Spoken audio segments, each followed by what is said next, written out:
Hello, everyone. Welcome. I'm your moderator, Dr. David Sklar.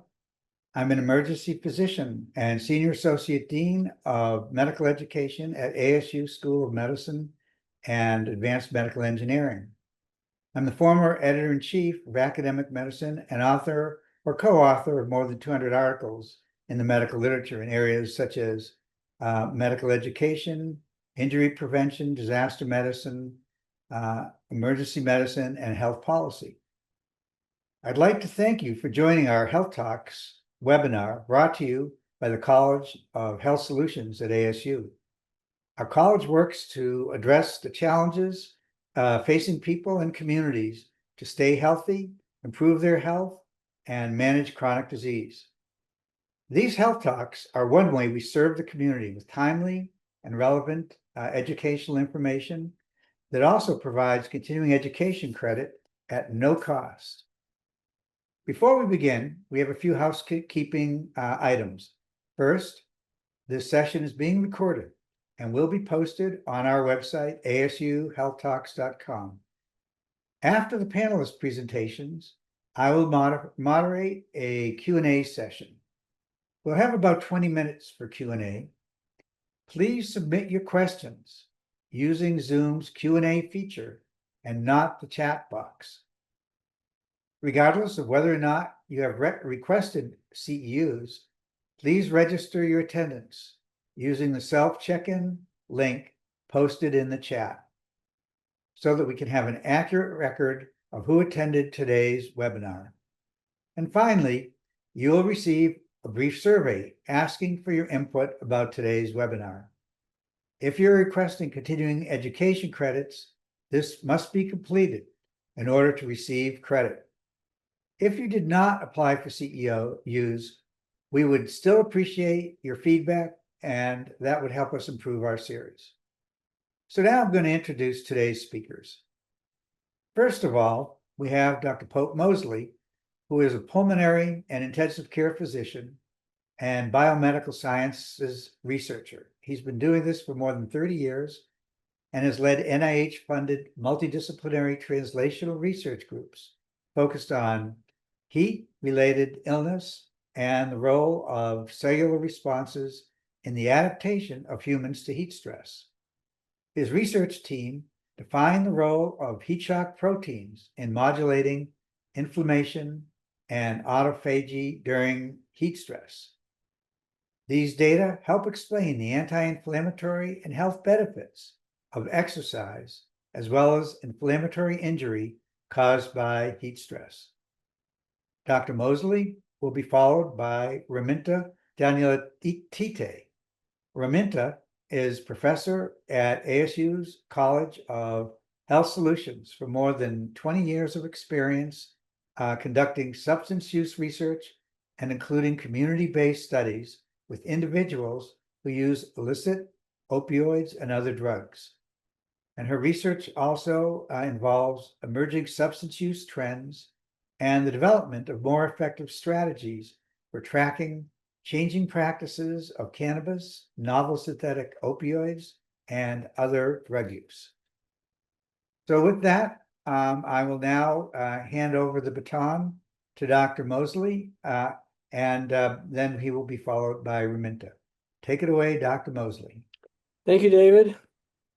I'm going to pull my slides up here, I hope. So we're going to talk about environmental heat and well-being, the absence of disease, and the pernicious relationship between heat and substance use. I'll talk about heat and illness and adaptation initially, then we'll talk about the importance of understanding the relationship between heat and substance use disorder. So you're probably all watching this from the inside, I hope, but if you were outside walking around in Phoenix right now with no hat on, in business clothes, the temperature is about 104 degrees. If you walk over under a shade structure and the wind's blowing, the temperature is still 104 degrees. but it has a markedly different effect on your body. And that's because uh, temperature is only a small part of the impact of heat. The air temperature is managed by your body by cooling, respiration, sweating, convection, radiation into the environment. But you're also picking up both the temperature, the general air temperature, as well as solar radiation, reflected solar radiation, the ground heat, um, and so on. So this is all it's a lot more than temperature. So when someone says it's 100 degrees and I can handle a hike um, up Camelback, maybe not, because you're not taking into account a number of factors that you can't really control. So heat stroke is kind of the end result, the most explosive form of heat illness. So it can occur rapidly. Heat stroke can occur in less than 20 minutes of exertion. Mortality ranges about 60 to 80%. Over here, this photo is from the Albuquerque Journal. On a relatively mild day in the 80s, there was a military police competition and where the time was the whole team coming across. So the gentleman with the number 16 you see, he is being pulled across the line. This was a less than 20-minute competition. He's being pulled across the line. He will collapse, go on to develop multi-organ failure and die in the intensive care unit about 96 hours later. So people come in with heat with heat prostration, collapse. They often are resuscitated, but then they develop this multi-organ failure, much like septic shock. So that the heat stroke is an explosive, difficult disease to manage. And really all you need to have is elevated temperature and altered mental status to think about heat stroke in the differential. The vulnerability to heat is, I say the usual suspects: exertion in a hot environment, as was with that gentleman, dehydration, which was also there, alcohol consumption, largely because of dehydration.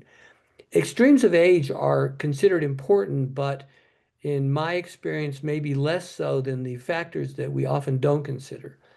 Medical comorbidities, pre-existing medical conditions, and then medications, a number of medications, diuretics, beta blockers, serotonin reuptake inhibitors, antihistamines, antipsychotics.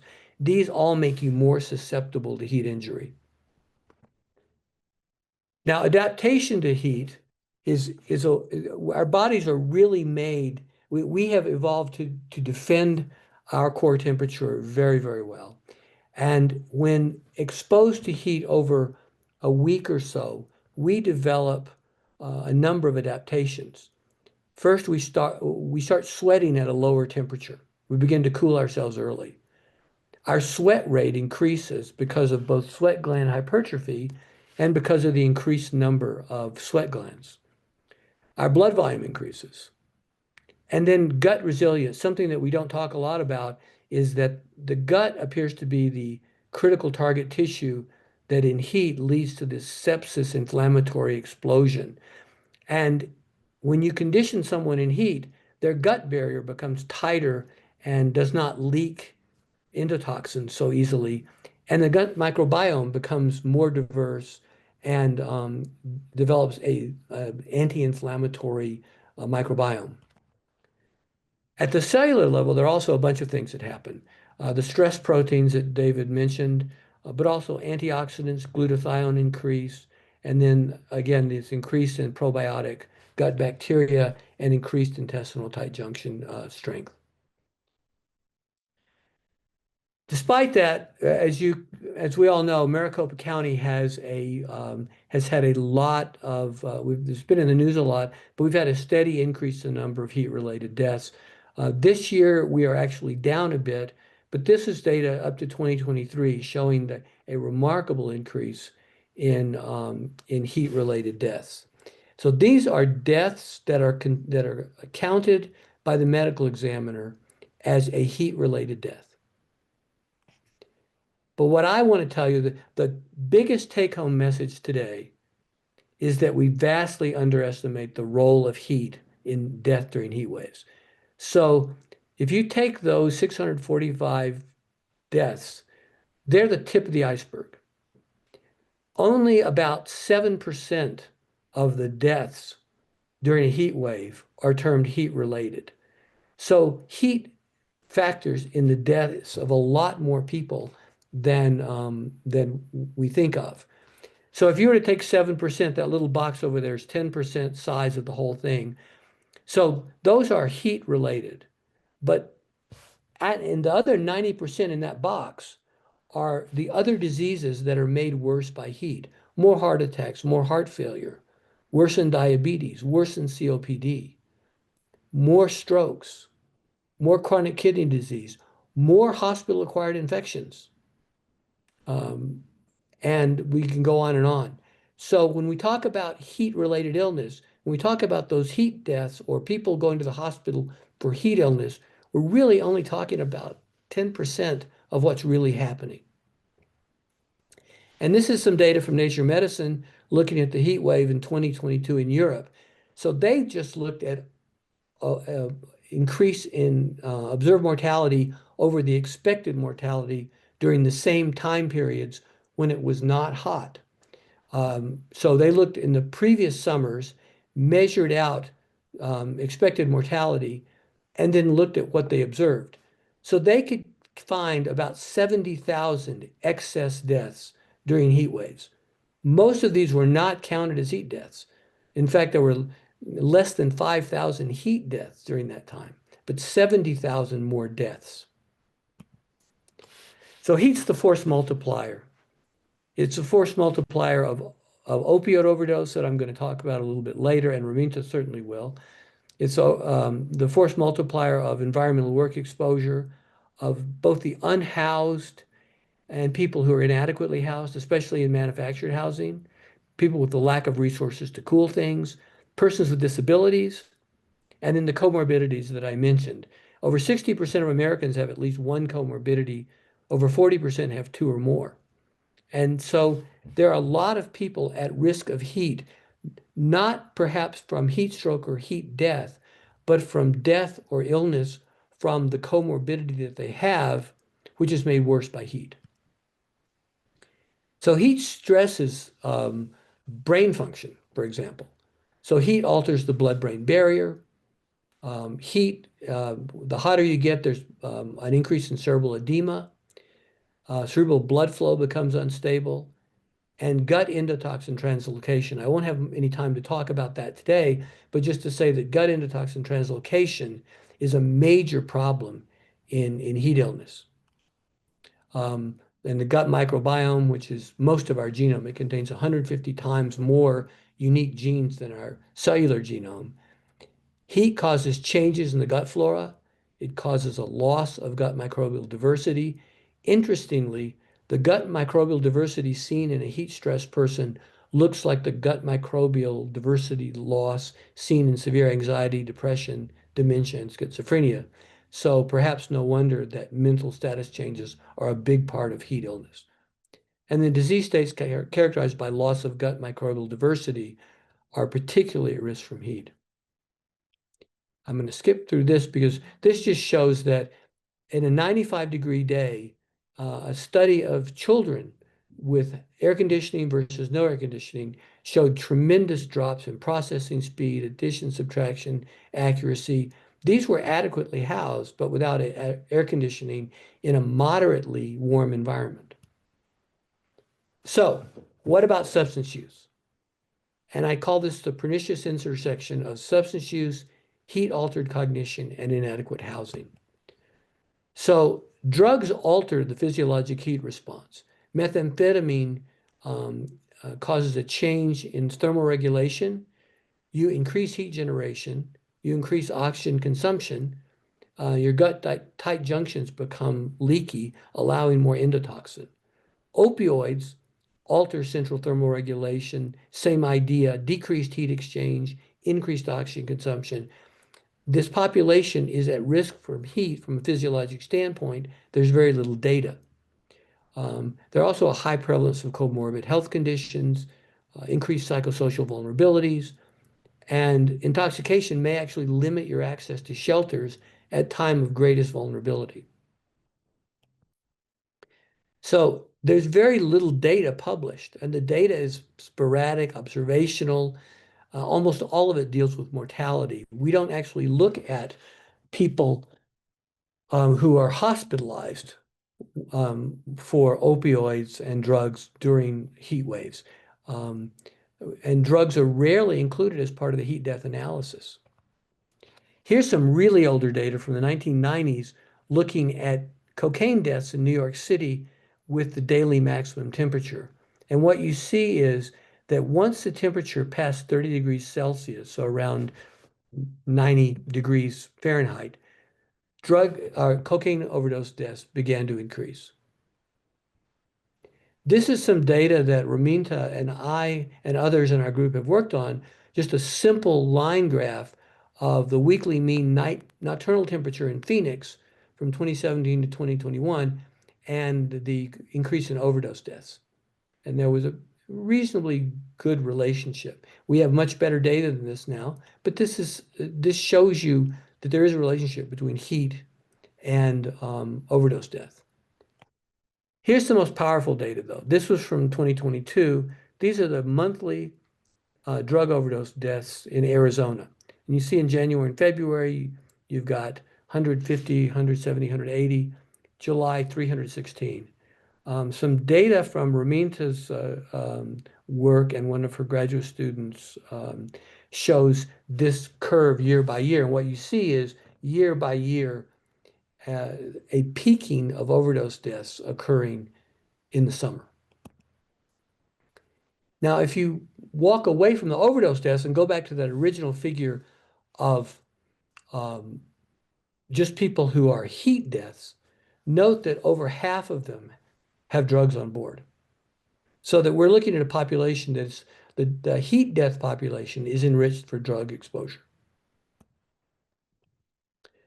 So Raminta and I, Marisa Domino and others have worked together to develop a research program to look at using large-scale health data to begin to see what's actually happening in Arizona.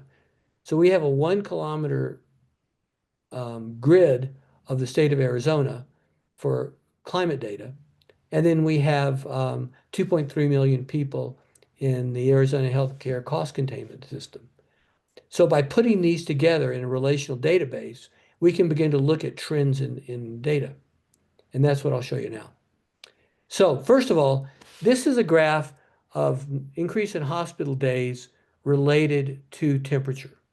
So you see we've got right about 100 degrees, you start seeing people becoming hospitalized. The numbers are you see it rises. These are relatively small numbers, but you can see a clear trend once you get to about 90 or 100 degrees. So this is heat-related hospitalizations. This is total hospitalizations. So these are, if you factor out, now remember, if you go back here, you don't really see anybody hospitalized for heat until you get above 100 degrees. By 110 degrees, so in 110 degrees where we have less than 7 additional hospitalizations, the overall hospitalization has risen almost 50%. So the heat graph is in yellow, the overall hospitalization is in red, and what you're seeing is this idea that heat is driving people into the hospital. It's not just the heat, the impact of heat on heat-related illness is far smaller than the impact of heat on all these other things, on heart attack, on COPD, on a variety of other things. This is just a nomogram of hospital days using wet bulb temperature. So this is 40 degrees. At the bottom, you'll see 0, 20, 40, 60. This is wet bulb globe temperature. which is a more physiologically meaningful temperature measure where you take a thermometer and try to cool it using water to get it to if you evaporate all the water, how cool can you get it? So a wet bulb temperature takes into account a lot more physiologic factors. So here's what happens in terms of hospitalizations for heat on this wet bulb scale. And you'll see that the heat inpatient days, as we go up here, go up about 0.5. It's a significant trend, but it's relatively small. Now, in the little box with the little inset box is that heat data. And I've marked 0.05 on these two graphs. This is the impact of the same temperature on stimulants and opioids. So 0.05, which was the top of the heat, is a small part of the graphs for either stimulants or opioids. So the impact of temperature on opioids and stimulants is massive. This is date independent. This is merely dependent on wet bulb temperature. So at a time when you were seeing at the top, you were seeing 0.05, 0.5 average hospitalizations. With these drugs, you're seeing 8 or more. So a much more powerful impact. So the combined climate and health data warehouse, we're hoping to be able to look at the impact of climate on individual diagnoses, especially drug use, and the impact of these impact on comorbidity interactions in order to define a heat-sensitive phenotype. We want to build prediction models to match the resources to needs. So where do cooling centers need to be? What do we need to be doing? And then use this hospital data to more precisely define the climate conditions that drive people into the hospital. What causes people to go in? What are the temperature parameters? And this is really, as in cancer research, this is really the precision health of heat.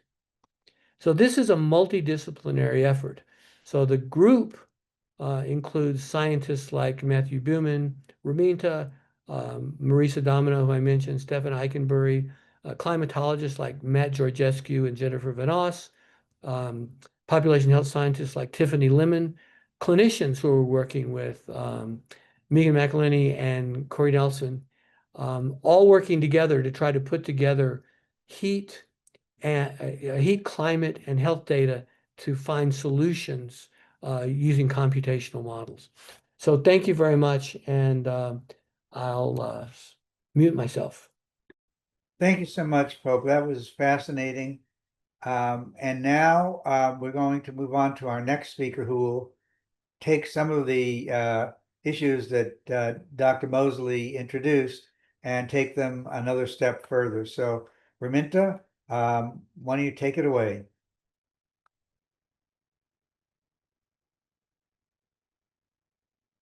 And I think you're muted. Sorry about that. It's Always okay. making a mistake about that. Well, thank you so much for the opportunity to present here today. I'm really honored to be here and share some of our findings from our ongoing study. So first, I just want to read the disclosures. I have no relevant financial relationships in relation to this activity. And so my presentation is based on the data that we have been collecting or still collecting in that, we received support for this research from our college, our heat and health pilot funding last year. Our project title is Double Bind of Risk, Exploring an Intersection Between Environmental Heat and Drug Overdose Crisis in Phoenix, Arizona. And our research focused on two data sources. One data source was analysis of overdose death data, and the second was related to in-depth qualitative interviews with people who use opioids and psychostimulants. And I want to acknowledge our research team, including Frank Lavecchio, Manuel Cano, Chang Young Mun, and Charles Scotts, as well as our consultants from harm reduction community who are really great helping us recruit participants, and also our great graduates, research assistants, Kaylin Sweeney, Madeline Hooten, and Patty Timmons, who helped conduct some of the interviews and conduct the analyses. So a little bit more about our data sources. So first part of what I'm going to present is based on the state unintentional drug overdose reporting system data. It's also referred to as SUDOR's data. This is a really great resource, great data source on overdose mortality and associated toxicology data and social determinants of health indicators. The data were obtained through collaboration with the Arizona Department of Health Services and the Center for Violence Prevention and Community Safety. And that was in collaboration with our co-investigator, Dr. Katz. And analysis were conducted by Manuel Cano, who is excellent epidemiologist at the School of Social Work.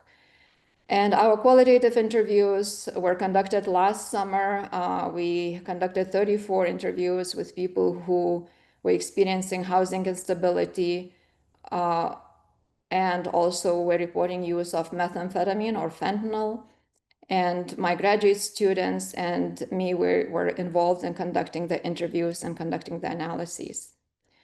So in relation to SUDOR's data, our goal was to examine overdose decedents had also had heat co-involvement reported in their death certificates or identified by medical examiners. So we looked into those decedents and tried to understand what are the sociodemographic and drug use characteristics that are specifically linked to those cases, to those overdose cases that also have heat co-involvement recorded.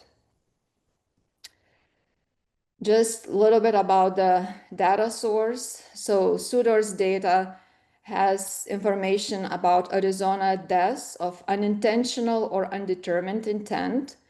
And the data that we had access to included 2019 to 2023 overdose deaths in Arizona. The data is compiled by extracting information from death certificates, medical examiner reports, and toxicology findings. And we limited our analysis to individuals who were at least 15 years or older. So that was based on some of the prior analyses that were conducted by from CDC in relation to overdose mortality, that age restriction that we had.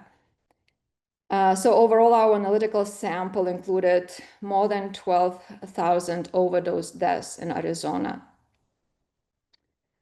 Our measures that we looked into, of course, heat involvement was our primary outcome measure.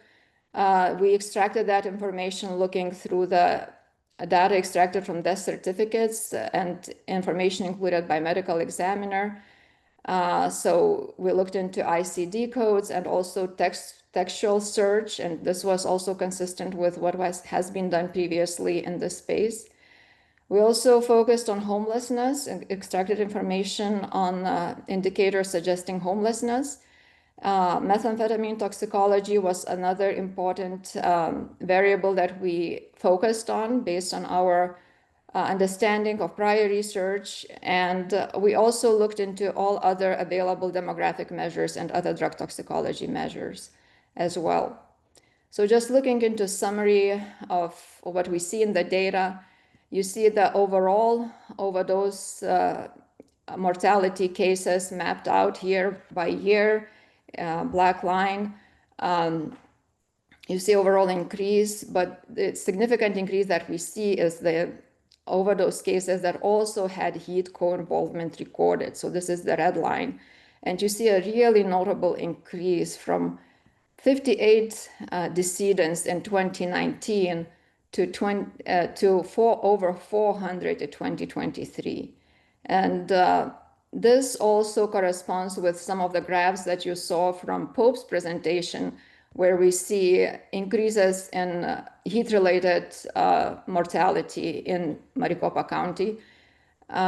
Similar trend, it also corresponds with the increasing summertime temperatures that we see in the region. So this is consistent with some of the other data sources that we have. This is another graph that really is really striking. to examine which months is really where we see the most of these cases that we were examining. And so July is really a peaking time. We see some increases in June and August as well, but July is really where the peak risk is emerging for people who are using drugs. We examined, as I mentioned, some of the sociodemographic and drug-related characteristics and the differences between the two groups, the group that had heat involvement recorded and the group that didn't. And so we see that those overdose deaths with heat co-involvement, 60% of them had indications that they were individuals who were experiencing homelessness. And this is really much greater compared to 13% in the other group. We also see that they are more likely from Maricopa County. They're more likely to be male. They're also more likely to be identified as non-Hispanic Blacks.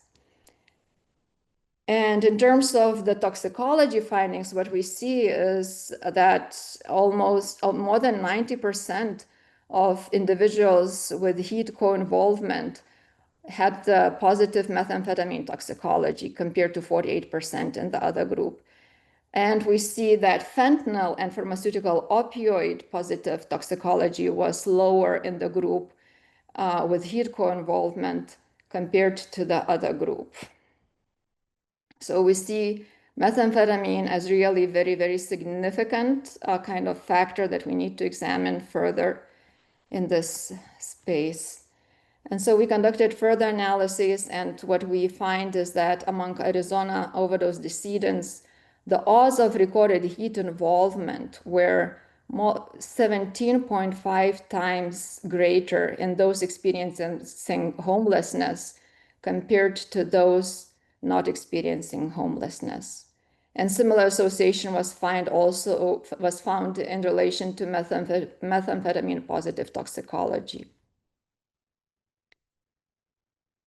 And in the adjusted models, we saw results were attenuated, but the similar patterns remained.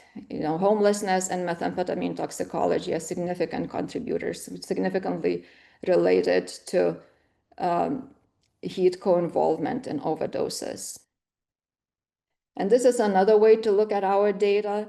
So when we examine overdose mortality data, we know that fentanyl, which is a very powerful, potent opioid, and methamphetamine are really primary drivers or primary contributors to overdoses in Arizona and many other places too, but in Arizona, especially methamphetamine. But the patterns of co-involvement are different, and the way that people are using the drugs and co-using, there are different patterns that are out there. So it's important, and those different patterns are linked to different motivations of use and different risks. So we subdivided all our overdose decedents into 4 groups. So one group included individuals who tested positive for opioids. So it's mostly fentanyl, but also sometimes can be heroin or pharmaceutical opioids, but they didn't test positive for methamphetamine. So opioid only group. Then we had a group that included both opioid and methamphetamine. And that's a very common pattern of use. People who use fentanyl often use methamphetamine to help balance the effects of the drug of fentanyl. And the third group was a group that tested positive for methamphetamine, but no opioids or no fentanyl in most cases. And the third group was the smallest group, also doesn't show here. The smallest group was the group that had no opioids and no methamphetamine. And you see that group that was testing positive for methamphetamine and no opioids, 19% of those were actually in the group that had heat involvement reported. So this is the risk kind of examining in relation to co-involvement of opioids as well.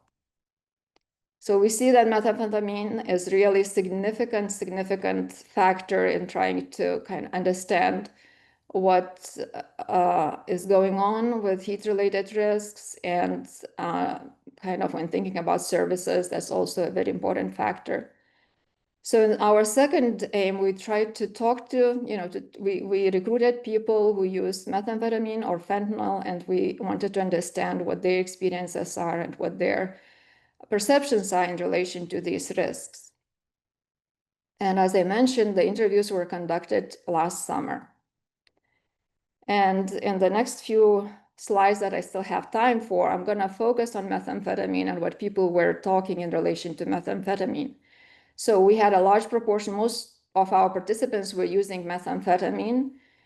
About half of them also were co-using fentanyl too, but methamphetamine was really a big kind of commonly used drug in our participants. And so it's a very powerful stimulant, as I mentioned, and people recognized the risks of methamphetamine in relation to heat.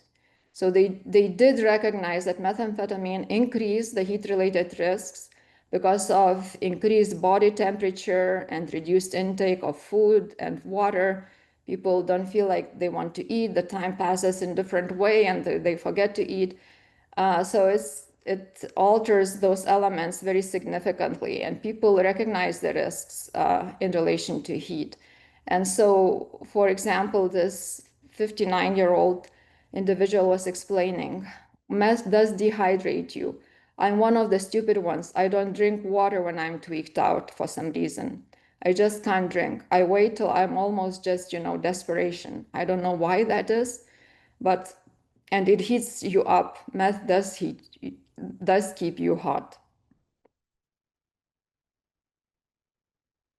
Another aspect where people were discussing that they felt that really methamphetamine is dangerous in heat is related to the fact that when people use methamphetamine, they oftentimes feel anxious. They sometimes may feel paranoid, and methamphetamine makes them feel that they need to keep moving and walking around. And they do recognize this can be extremely dangerous in the daytime when it's hot outside. They know they have to maybe sit still and not move too much, but it's just the stimulant makes them do differently, and they move around. And this 49-year-old man explained his experiences. When you're on meth, it makes you walk because I want to do things, or sometimes I'm just trying to get away from voices or people. So you cannot stay in one place. It's hard to stay in one place, harder. So pretty big heat risk. However, on the other hand, methamphetamine was also used as a very functional drug, and there is a big element of that, especially among people who are experiencing housing instability. So people recognize methamphetamine risks, but they also use it to cope with a lot of the harsh realities of their homeless, unsheltered lives. And also it's used to help deal with the heat. So some people did indicate that methamphetamine helped them cope with the extreme heat. They would get energy, and so they would feel like they can do things that they need to do, right? So they need to go to the schooling center, or they need to go to get water, or they need to go to another place to get other resources that they need to survive. And so the methamphetamine helps with that aspect. And so they use it as a functional kind of drug in those spaces. So this 46-year-old man was explaining, I wouldn't be able to get through the heat without methamphetamine. Like, honestly, to be able to get up and move and have the energy to still get up and go from place to place to reach different heat stations and stuff like that. Without it, I wouldn't have been able to have the energy for it. And another aspect that people emphasize, that really methamphetamine helps people cope and tolerate the misery, mental and physical misery of homelessness and heat. So this is a quote from another 49-year-old man who was using methamphetamine. He said, oh, meth does make heat more tolerable, even though like, at least for me, like, I'm burning, I need water, but you'll go without. Like, I don't want to go in the store, because like I'm being paranoid and I know I'm really dirty, and I don't want to go in there. So I just keep going. Like, because you are high on meth, you can tolerate more. You don't dwell or think about it or feel it so much. And so we also asked our participants we had about what they felt was really priorities in the space of helping people who are using methamphetamine or other drugs and also experiencing housing instability. And of course, people emphasize the need for increased access to shelters and cooling centers. This 54-year-old woman explained, you need to put people inside. That's the only thing that's going to work. People need to be inside, otherwise they're going to die. And this is another person was emphasizing the need of more cooling centers, or the really focus on cooling centers, access to those for people who use substances. And just a few ideas for our next steps. We want to do more research. There is so much more unknown, and this is just the first steps that we took to kind of understand the complexity of the vulnerabilities and other factors that impact heat-related mortality and morbidity.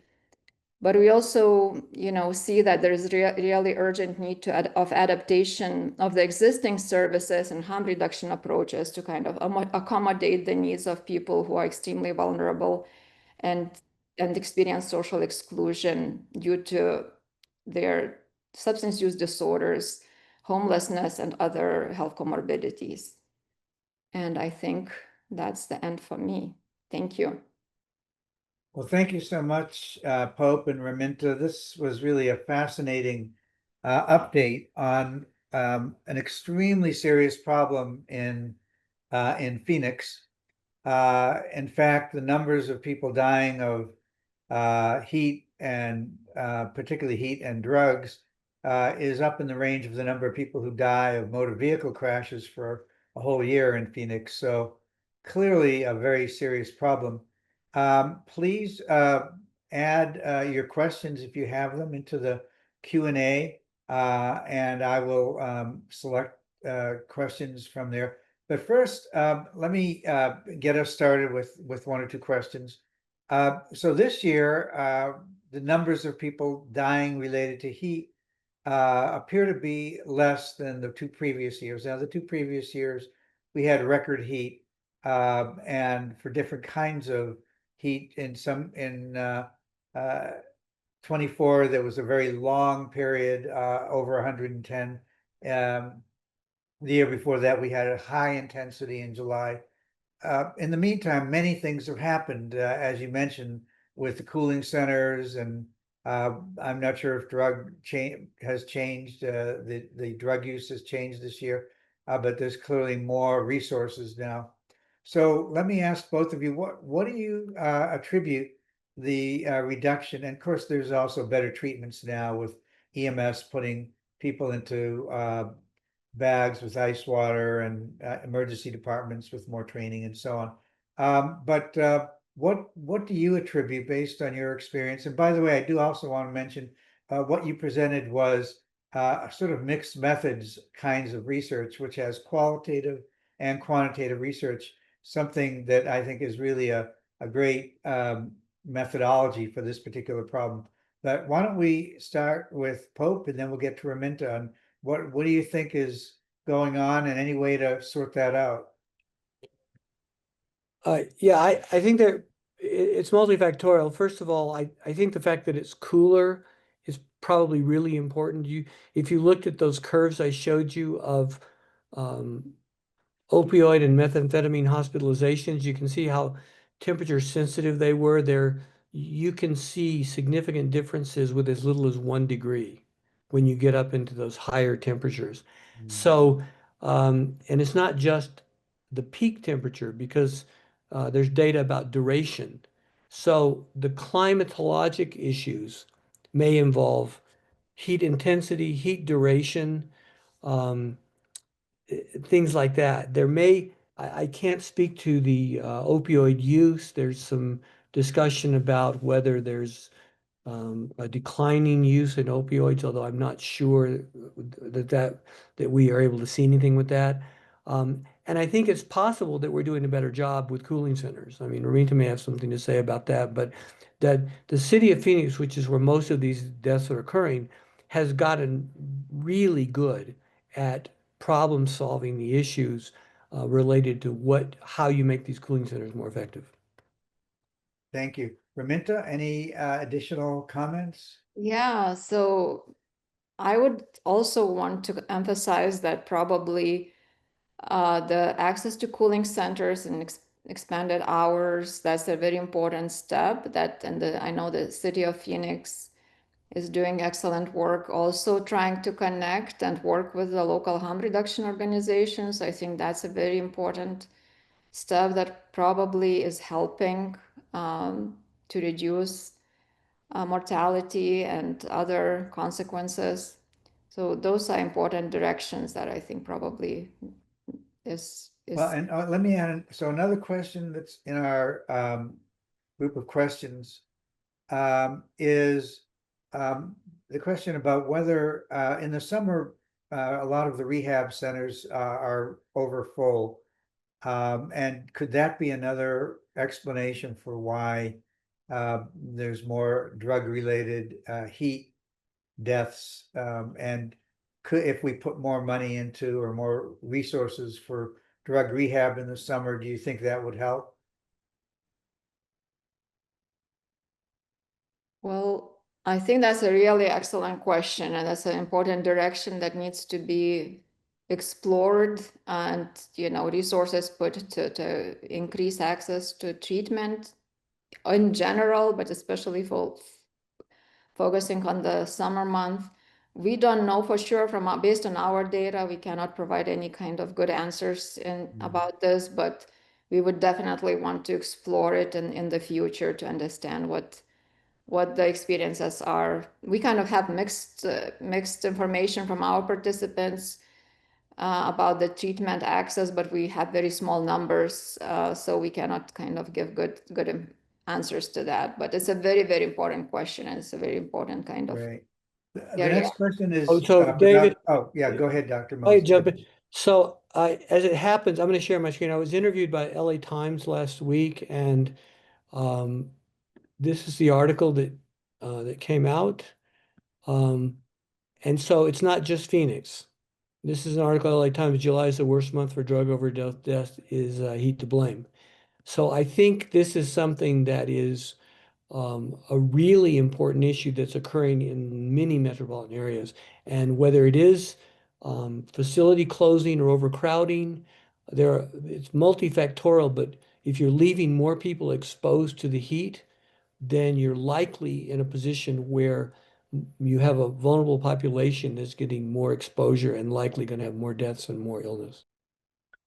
So Pope, and the next question is for you, and it has to do with the microbiome that you mentioned, and it's the effect of heat on the GI tract. Any ideas about diet and kind of reducing risk for heat illness that might support the microbiome and the GI system? Yeah, I think we're at a stage in most of these things where with the gut microbiome research. And so most of my research before I worked on big data was on the gut and heat.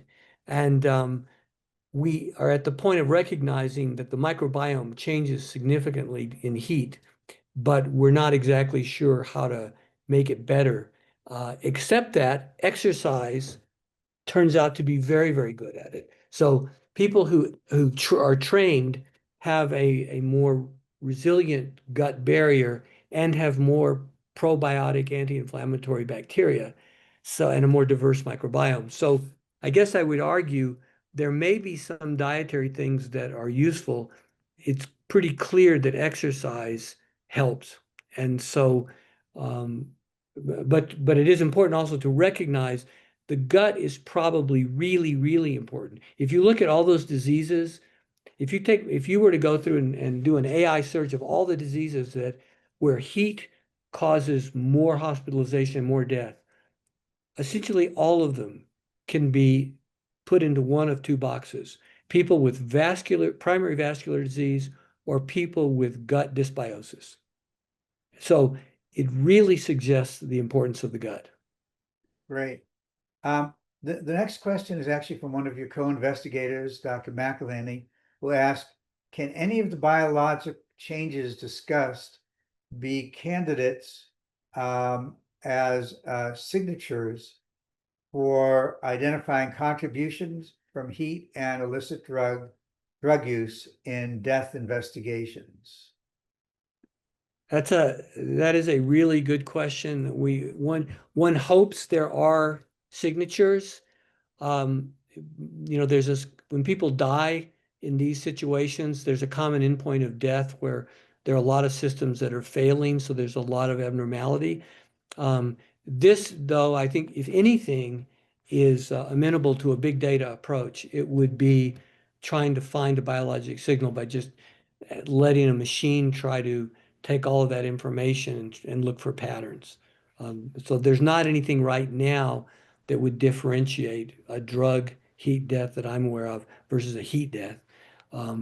But perhaps a big data approach might give us some information. Great.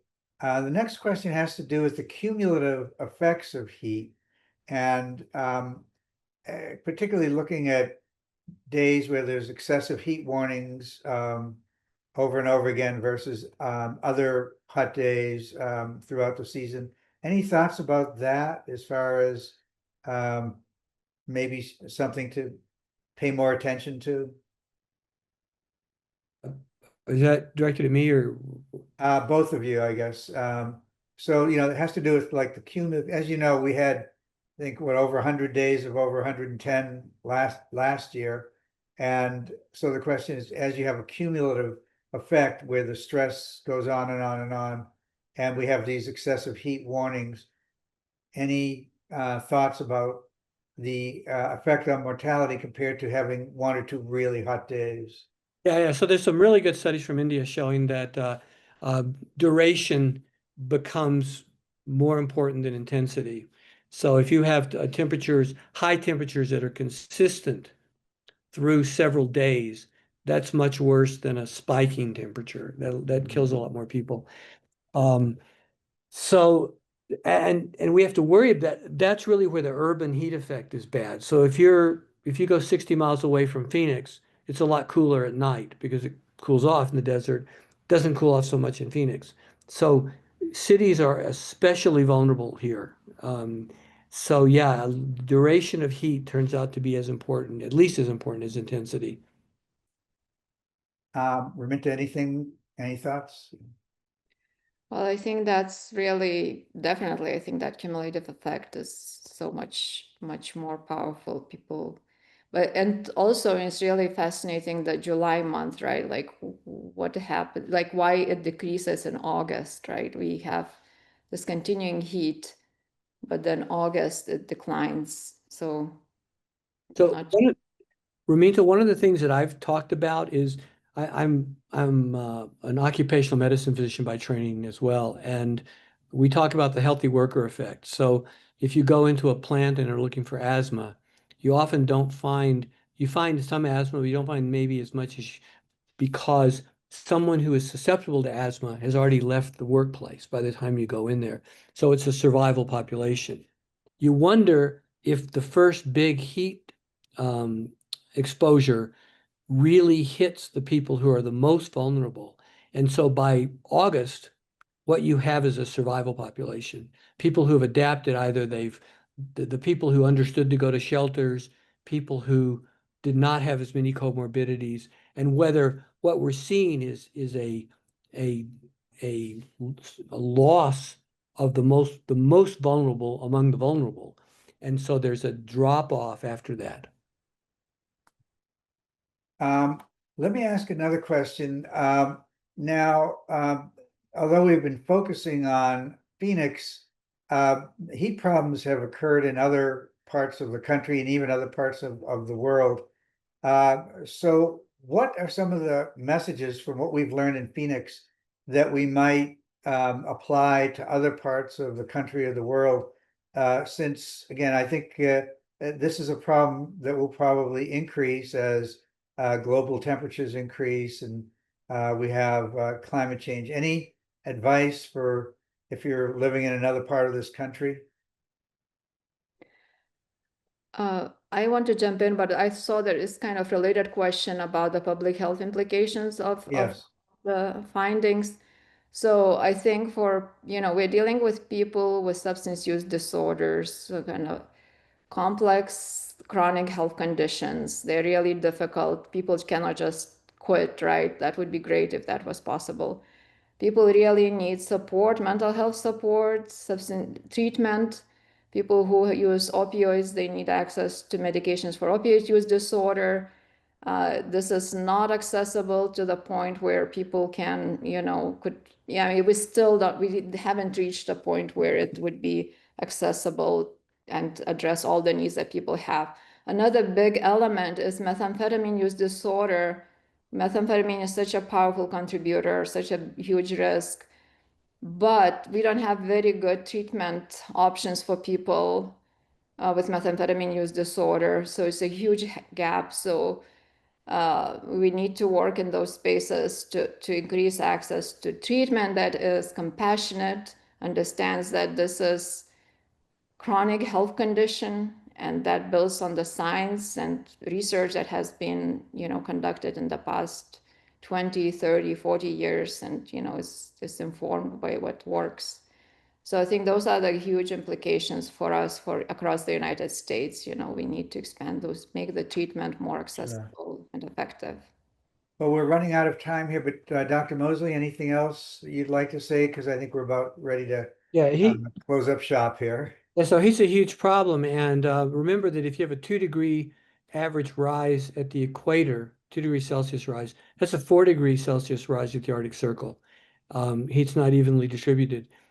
Scandinavian countries are really suffering as well in terms of death. So you'll see a 1 degree Celsius rise for 24 hours in the summer above the normal carries about a 4% increase in overall mortality. So people talk about waiting for the deaths to occur. We are living through a slow motion catastrophe where these deaths are often not counted as heat deaths. That paper that I showed you with 70,000 additional deaths is what's happening right now. That's happening in the world. And we're only focused on the heat deaths rather than the deaths that heat causes. So we're dealing with a fairly significant issue.